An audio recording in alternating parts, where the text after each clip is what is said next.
अयोध्या में राम राज्य स्थापित हो चुका है। भोजशाला का फैसला भी सनातन धर्म के पक्ष में आएगा और ये कहना है संत पंढोकर सरकार का।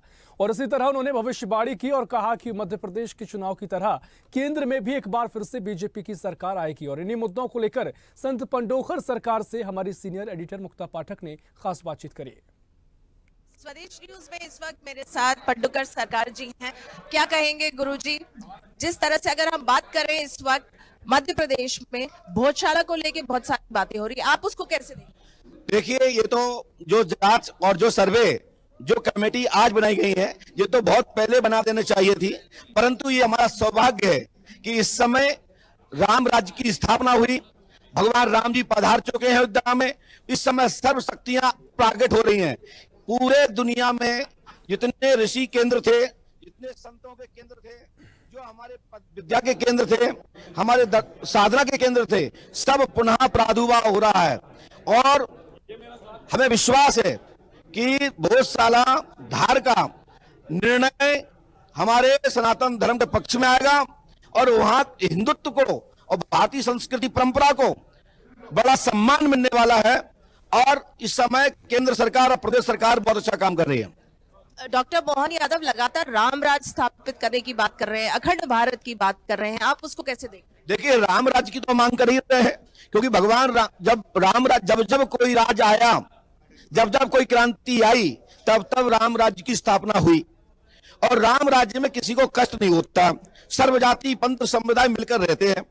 तो इसलिए राम राज्य की स्थापना होना चाहिए और प्रदेश के हमारे कुशल और तेजस्वी, योग्य और सनातन धर्म के साथ ही पर्यटन क्षेत्र के इतिहास के वो जानकार हैं, इतिहास पढ़ते हैं, धर्म नगरी से हैं, तो उनका बहुत ही सुंदर सोच है कि राम राज्य की स्थापना होना चाहिए और पुनः भारतीय संस्कृति का झंडा लहराना चाहिए, भारत भूमि विश्व गुरु होना चाहिए। एक आखिरी सवाल, लोकसभा इलेक्शंस हैं, आपने कुछ भविष्यवाणी करी? जी, हमने आपके द्वारा पूर्व में भी बताया है। जब लोकसभा के विधानसभा के चुनाव चल रहे थे तो आपने पूछा कि इस समय क्या स्थितियां हैं, तो हमने प्रतिदिन अलग अलग जानकारी social media, electronic media, print media को दी। मैंने स्थायी रूप से किसी को भी, किसी भी पार्टी के लिए, किसी भी नेता के लिए, किसी भी विधायक के लिए, किसी सांसद के लिए व्यक्तिगत कोई भी हमने भविष्यवाणी नहीं की थी। हमने आपके माध्यम से कहा था कि मध्य प्रदेश में ये स्थितियां अभी बन रही हैं 11/11/2023 को, और मैंने कहा ये स्थितियां, हमने 15 तारीख 16 तारीख तक प्रतिदिन अलग अलग जानकारी दी।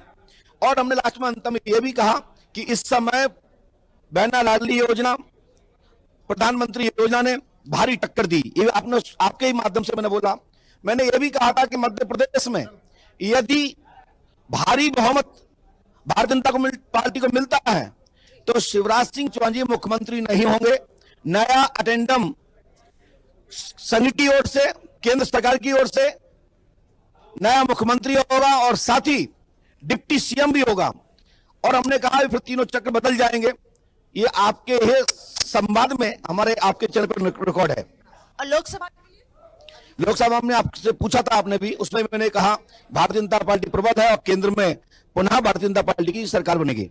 हमसे बातचीत करने का बहुत बहुत शुक्रिया।